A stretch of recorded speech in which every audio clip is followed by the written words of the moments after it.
Welcome to Sreeharshini Engineers Academy course Irrigation Engineering, lecture number 4.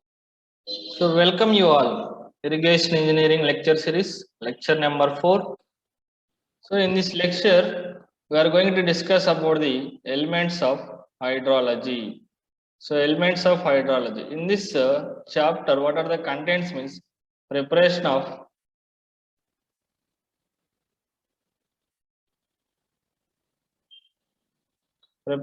rainfall records, catchment area, estimating average rainfall over catchment. So let us see one by one. Preparation of rainfall records.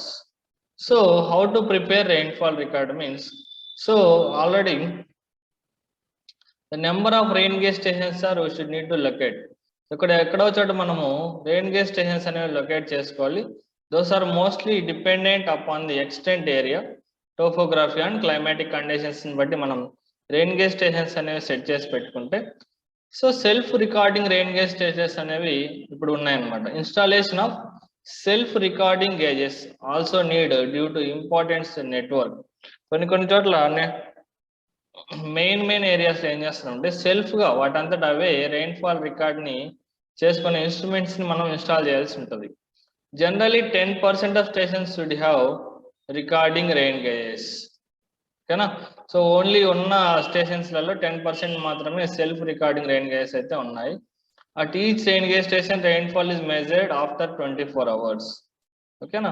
Mainly measurement taken and early morning 8:30 AM కి మనకి measurement అనేది తీసుకుంటుంది instrument అనేది. ఏదైతే మనం rain gauges అనేవి use చేస్తామో for measuring the rainfall records కోసం, అవి ఎర్లీ మార్నింగ్ 8 AM కి మనకి రికార్డ్ అయితే అందిస్తాయి అన్నమాట. Obviously, total rainfall occurred in the past 24 hours is entered in the register and data which is measuring is done. So మనం measure చేసిన data మొత్తాన్ని రిజిస్టర్లో ఎంటర్ చేసేసి ఆ డేటాని మొత్తం మీరు ఏదైతే మెజర్ చేసి ఉంటారో ఆ డేటాని మొత్తం ఒక రిజిస్టర్లో ఎంటర్ చేయాల్సి ఉంటుంది. ఓకేనా? Next main uses of rainfall records. ఈ రెయిన్ఫాల్ రికార్డ్స్ వల్ల యూజెస్ ఏమంటే మనకి trend of rainfall can be studied from rainfall records. So ఇంతకు ముందు కాలంలో రెయిన్ఫాల్ ఎలా ఉండేది, ప్రజెంట్ ఎట్లుండేది అనేది తెలుసుకోగలుగుతాము, చదవగలుగుతాము.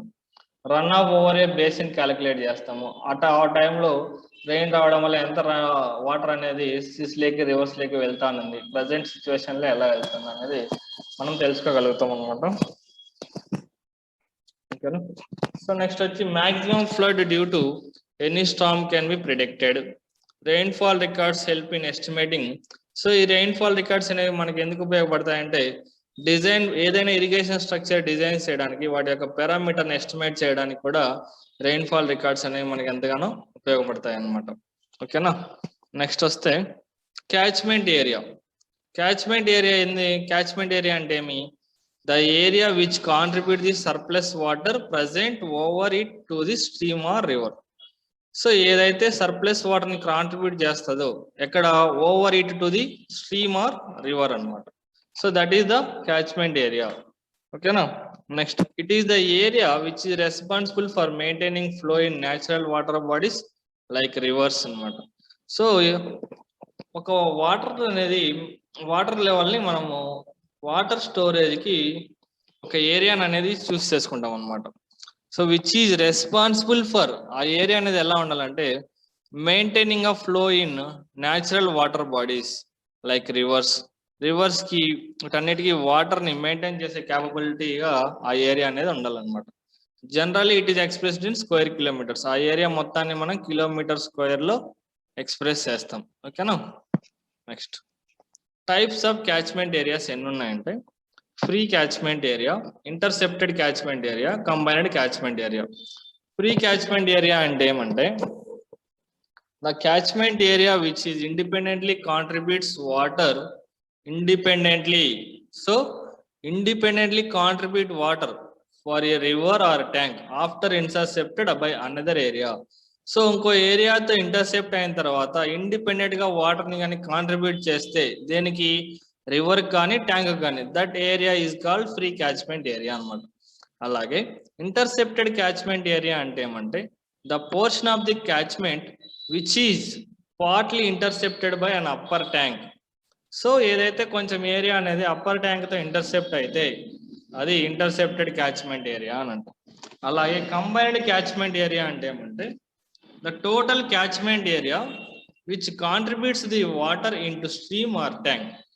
సో మొత్తం ఏరియా అనేది వాటర్ ని కాంట్రిబ్యూట్ చేయాలి ఎక్కడి నుంచి, into stream are tank. That is the sum of free catchment area and intercepted catchment ఏరియాని కంబైన్డ్ క్యాచ్మెంట్ ఏరియా అని అంటాం. ఓకేనా. నెక్స్ట్ వస్తే క్లాసిఫికేషన్ ఆఫ్ క్యాచ్మెంట్స్. సో క్యాచ్మెంట్స్ అనేవి ఎన్ని రకాలు, గుడ్ క్యాచ్మెంట్స్, తర్వాత వస్తే యావరేజ్ క్యాచ్మెంట్స్, తర్వాత బ్యాడ్ క్యాచ్మెంట్స్. గుడ్ క్యాచ్మెంట్స్ అంటే ఏమి, catchments are the catchment area consisting hillies or rocky land. Hilly land కానీ రాకీ ల్యాండ్ కానీ స్టీప్ స్లోప్ తో కలిగి ఉంటే లిటిల్ వెజిటేషన్, వాటిని గుడ్ క్యాచ్మెంట్స్ అంటాం. అలాగే యావరేజ్ క్యాచ్మెంట్స్ అంటే catchment areas which has plain areas with soils other than sandy type. Sandy type కాకుండా నార్మల్ సాయిల్స్ కానీ కలిగి ఉన్న ఏరియాస్ ని మనం ఏమంటామంటే యావరేజ్ క్యాచ్మెంట్స్ అని అంటాం. అలాగే బ్యాడ్ క్యాచ్మెంట్స్ అంటే ఏమంటే the catchments which the area which flat contours కానీ కలిగి ఉంటే అండ్ శాండీ సాయిల్స్ కూడా ఉంటాయి. Sandy soils as well as flat contours ని కలిగి ఉన్న ఏరియాస్ ని ఏమంటామంటే బ్యాడ్ క్యాచ్మెంట్స్ అంటాం. ఎందుకంటే ఆ వాటర్ అనేది అక్కడ పడిన వాటర్ ఆడే ఇంకిపోతుంది తప్ప మనకి ఎటువంటి ఫ్లో అనేది జరగదు అనమాట శాండీ టైప్ సాయిల్స్. ఓకేనా. నెక్స్ట్ వచ్చే characteristics of catchments.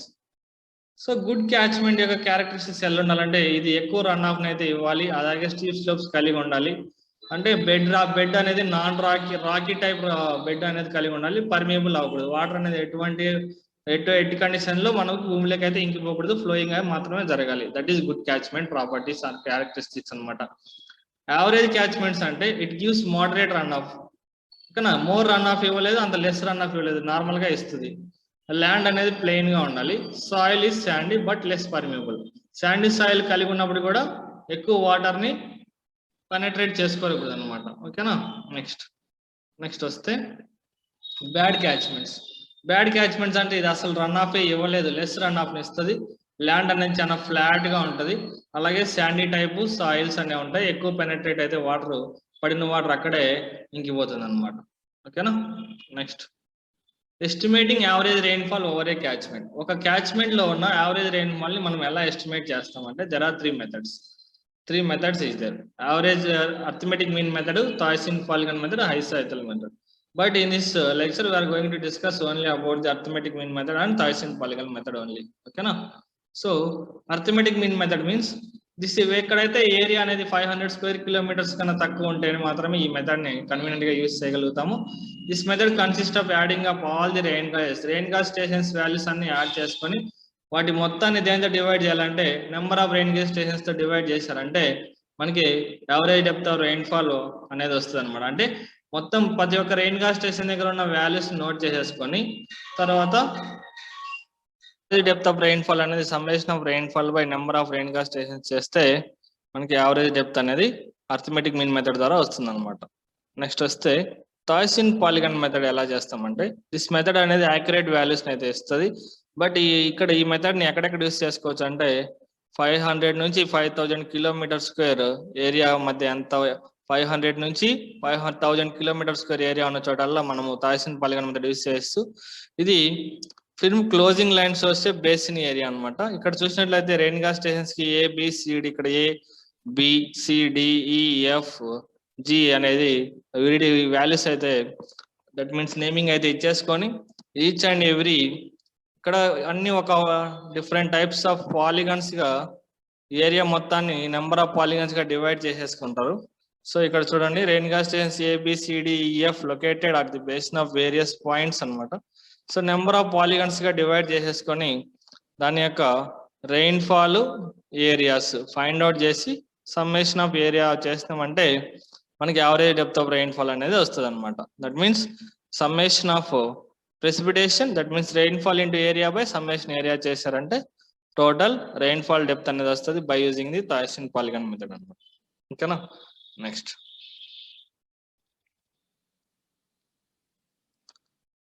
So this is all about the today's lecture. ఓకేనా? సో ఈ వీడియో కనుక మీకు నచ్చినట్లయితే మా ఛానల్ లైక్ చేసి షేర్ చేసి సబ్స్క్రైబ్ చేసుకోండి. సబ్స్క్రైబ్ చేసుకోవడంతో పాటు పక్కనే ఉన్న బెల్ ఐకాన్ కూడా యాక్టివేట్ చేసుకోండి. బెల్ ఐకాన్ యాక్టివేట్ చేసుకోవడం ద్వారా మేము చేసే వీడియోస్ మీకు నోటిఫికేషన్గా రావడం జరుగుతుంది. Thank you for watching.